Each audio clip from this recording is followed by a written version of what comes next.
सुनील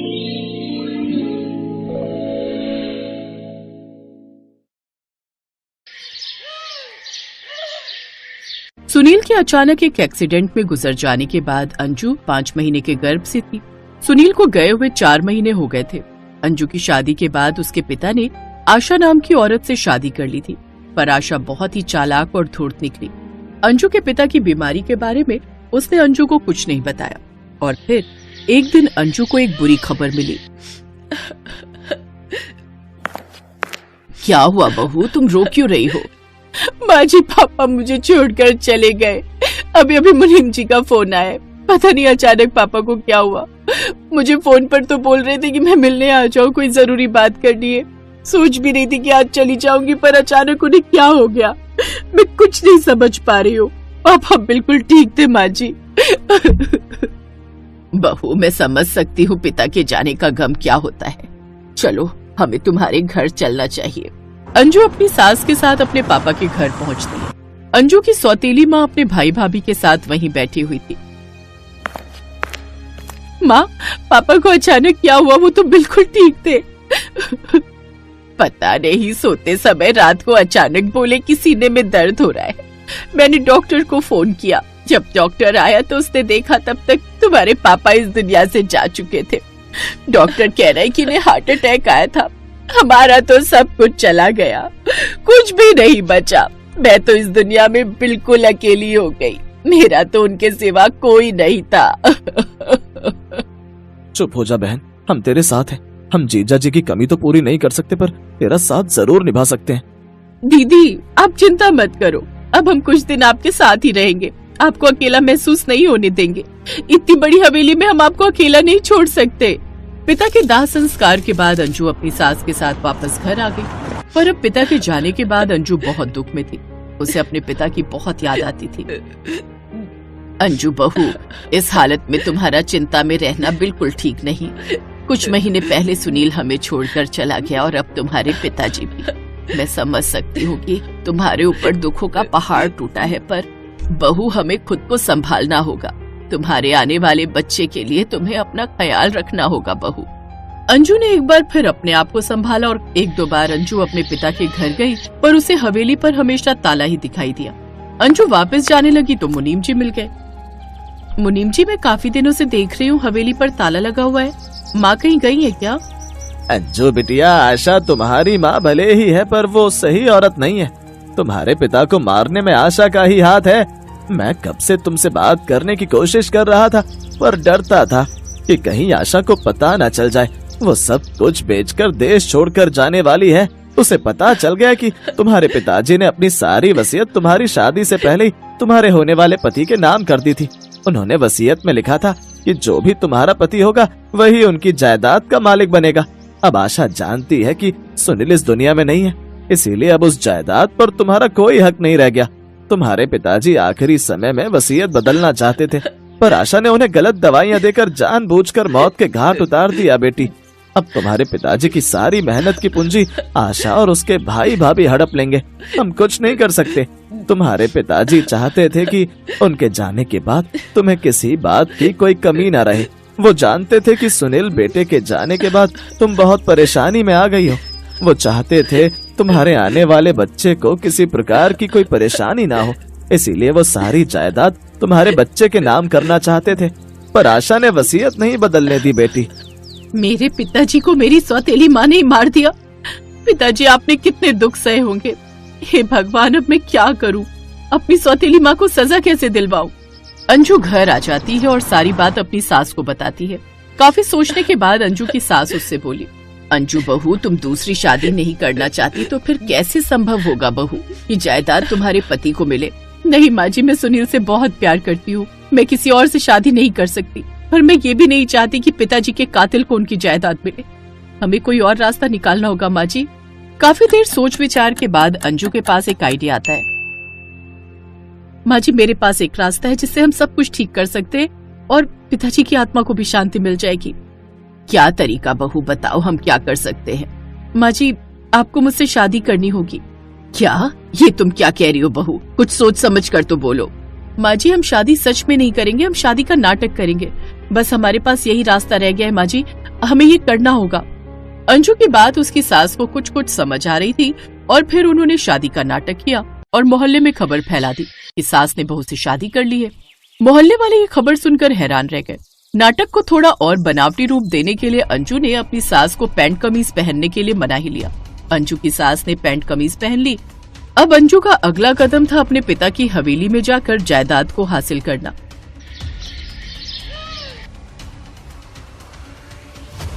वकील साहब, अब तो मेरे पति मेरे साथ हैं। मैंने शादी कर ली है तो वसीयत के हिसाब से ये सारी जायदाद मेरे पति के नाम है। मैं चाहती हूँ अब ये सारी जायदाद मेरे पति के पास वापस आ जाए। इसमें कोई प्रॉब्लम तो नहीं है ना वकील साहब? नहीं नहीं, अब ये जायदाद आपके पति की है। कैसी बकवास बातें कर रही है तू? तू सोच रही है कि तू ऐसा ढोंग करके अपनी सास से शादी करके ये सारी जायदाद अपने नाम कर लेगी? हमारे जीते जी ऐसा कभी नहीं होगा। चिंता मत करो बहन, इसका तो हम अभी काम तमाम कर देंगे। बिल्ला राका कल्लू भीमा, पकड़ लो इसे और इसकी सास को और बंद कर दो कमरे में भूखी प्यासी। दोनों मर जाएंगी। और इस वकील को भी पकड़कर बंद कर दो, ये भी बहुत इनकी साइड ले रहा है। हम कल ही यहाँ से सारा रुपया पैसा लेकर देश छोड़ देंगे बहना। तभी पुलिस आ जाती है। पकड़ लो इन सबको। देश तो तू तब छोड़ेगा ना जब तू जेल से बाहर आएगा। अंजू जी, जैसे ही आपका फोन आया हम तुरंत अपनी टीम को लेकर यहाँ आ गए। Thank you so much inspector साहब। अंजू जी, अब ये सारी प्रॉपर्टी आपकी है। मैंने वसीयत बदल दी है। अब आपको और माता जी को नाटक करने की कोई जरूरत नहीं है। वसीयत के मुताबिक आशा देवी को सजा हो रही है। आप ज्ञानचंद जी की बेटी हो, इसीलिए कानून के हिसाब से ये सारी जायदाद अब आपकी है। थैंक यू वकील अंकल। अंजू और उसकी सास की मोहल्ले में सब बहुत तारीफ करते हैं। उन दोनों ने बहुत हिम्मत जुटाई इस तरह का नाटक करने की और आज अंजू के पिता की आत्मा को शांति मिल गई क्योंकि उनकी सारी जमा पूंजी उनकी बेटी के पास पहुंच गई थी। और कुछ महीनों बाद अंजू एक प्यारे से बेटे को जन्म देती है। अंजू अपनी सास को दिल से थैंक यू बोलती है क्योंकि उन्हीं के सहयोग से आज अंजू के बेटे का जीवन संवर गया था।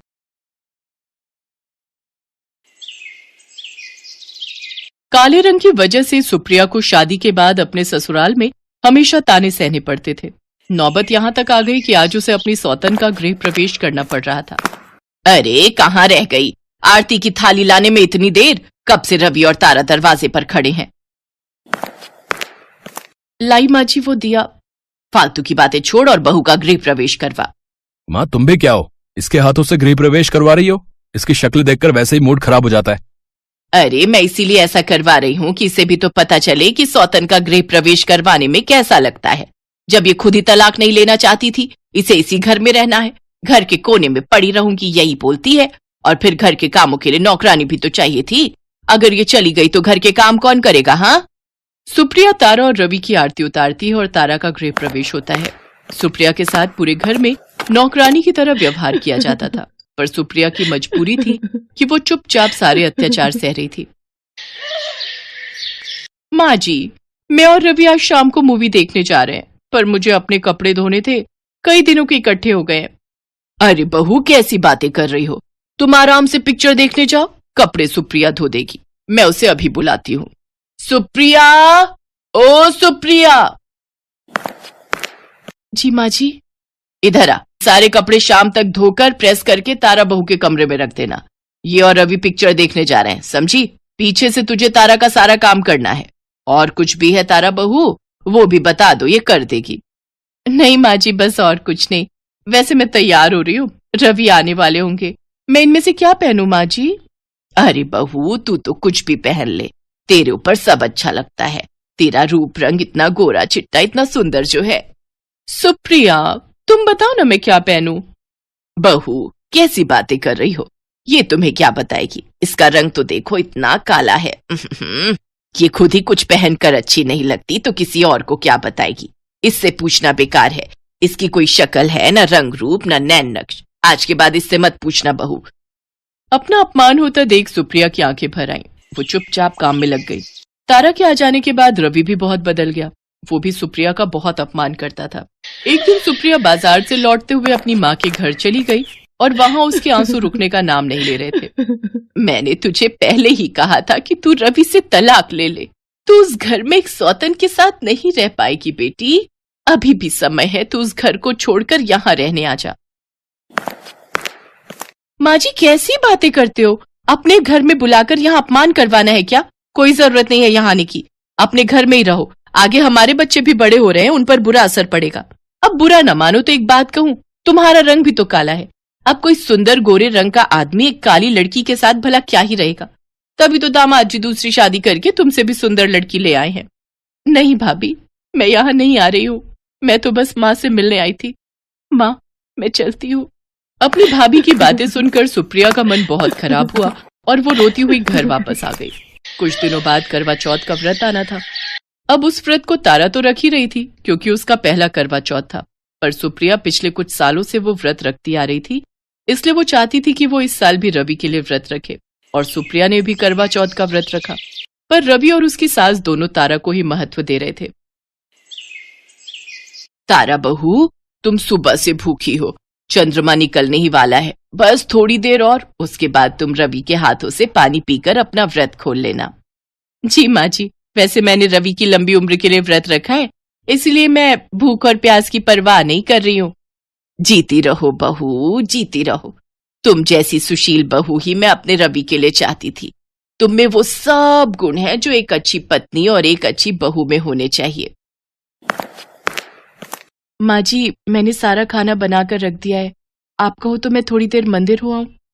अगर खाना बना ही दिया है तो तेरा यहाँ पर कोई काम नहीं है, और वैसे भी रवि तो तारा को ही पानी पिलाएगा, तो अपने आप ही पानी पीकर अपना व्रत खोल लेना। तेरे लिए इस व्रत का कोई महत्व नहीं है। ये व्रत तो तू जबरदस्ती का रख रही है, जबकि रवि तो अब तारा को ही अपनी पत्नी मानता है और मैं भी तारा को ही बहू मानती हूँ।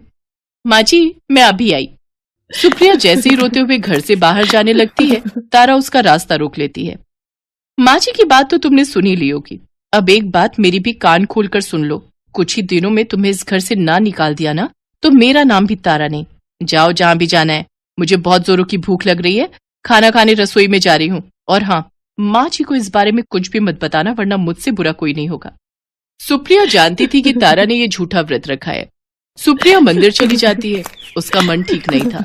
मंदिर में आरती हो रही थी, इसलिए वो कुछ देर वहीं बैठ जाती है। तभी एक लड़का सुप्रिया के पास आता है। सुप्रिया भाभी, रवि भैया सीढ़ियों से गिर गए, उनके बहुत चोट आई है। क्या? सीढ़ियों से गिर गए? हे देवी मैया, मेरे पति की रक्षा करना, मेरे सुहाग की रक्षा करना माँ। सुप्रिया दौड़कर घर जाती है। रवि को डॉक्टर के पास ले जाया जाता है, पर उस समय के लिए वो पूरी तरह से अपाहिज हो गया था। जैसे ये बात तारा को पता चली, तारा रवि से दूर रहने लगी। और एक दिन, तारा बहू, तुम कहाँ जा रही हो? तुम्हारे हाथ में ये अटैची और बैग कैसा? मैं ये घर छोड़कर जा रही हूँ अपने मायके। मुझे एक अपाहिज के साथ अपनी पूरी जिंदगी खराब नहीं करनी। मैं दिखने में सुंदर हूँ, जवान हूँ, मुझे तो बहुत लड़के मिल जाएंगे, पर मैं एक अपाहिज के साथ रहकर अपनी लाइफ थोड़ी खराब करूंगी। मुझे माफ करना, मैं ये रिश्ता तोड़ रही हूँ। मुझे अब रवि के साथ नहीं रहना। तारा, मैंने तुमसे शादी की, हमने 7 फेरे लिए, मैंने तुम्हें अपनी पत्नी माना, और तुम मुझे इस मुसीबत के पल में छोड़कर जा रही हो। तारा, तुम तो रवि से प्यार करती हो ना? माँ जी, प्यार एक चलते फिरते इंसान से होता है, एक बीमार अपाहिज इंसान से नहीं। मुझे माफ करो, मैं जा रही हूँ और तलाक के कागज में भिजवा दूंगी। तारा परेशानियों के बीच वहां से निकल जाती है, पर सुप्रिया अपने पत्नी होने का पूरा फर्ज निभाती है। सुप्रिया रवि की दिन रात सेवा करती है। ये देखकर रवि और उसकी माँ बहुत शर्मिंदा होते हैं। जिस सुप्रिया का उन्होंने हमेशा अपमान किया, यहाँ तक कि रवि ने दूसरी शादी भी कर ली, आज वही सुप्रिया रवि की कितनी सेवा कर रही थी। सुप्रिया की मेहनत रंग लाती है और रवि कुछ ही दिनों में थोड़ा थोड़ा ठीक होने लगता है। जब ये बात तारा को पता चलती है तो वो वापस आ जाती है। आई एम सॉरी रवि, मुझे माफ कर दो। माँ जी, मैं घबरा गई थी, अब मैं वापस आ गई हूँ। देखना, रवि बहुत जल्दी ठीक हो जाएंगे। तुम ठीक कह रही हो तारा, मैं बहुत जल्दी ठीक हो जाऊंगा, पर तुम्हारी वजह से नहीं, अपनी पत्नी सुप्रिया की वजह से। निकल जाओ मेरे घर से, और आज के बाद मेरे सामने भी मत आना। मैं तलाक के कागज तुम्हें भिजवा दूंगा। मेरी पत्नी सुप्रिया है और हमेशा वही रहेगी। रवि ठीक कह रहा है, और मेरी बहू भी सुप्रिया है, तू नहीं। तू तो मतलबी इंसान है। मुसीबत के वक्त में मेरे बेटे को छोड़कर गई। अब चली जा यहाँ से, दफा हो जा। तारा सुना नहीं माँ जी और रवि ने क्या कहा? Get out. तारा वहां से गुस्से में पैर पटकती हुई चली जाती है। सुप्रिया को अपना परिवार वापस मिल जाता है और उस दिन के बाद वो अपनी सास और पति के साथ खुशी खुशी जीवन बिताने लगती है।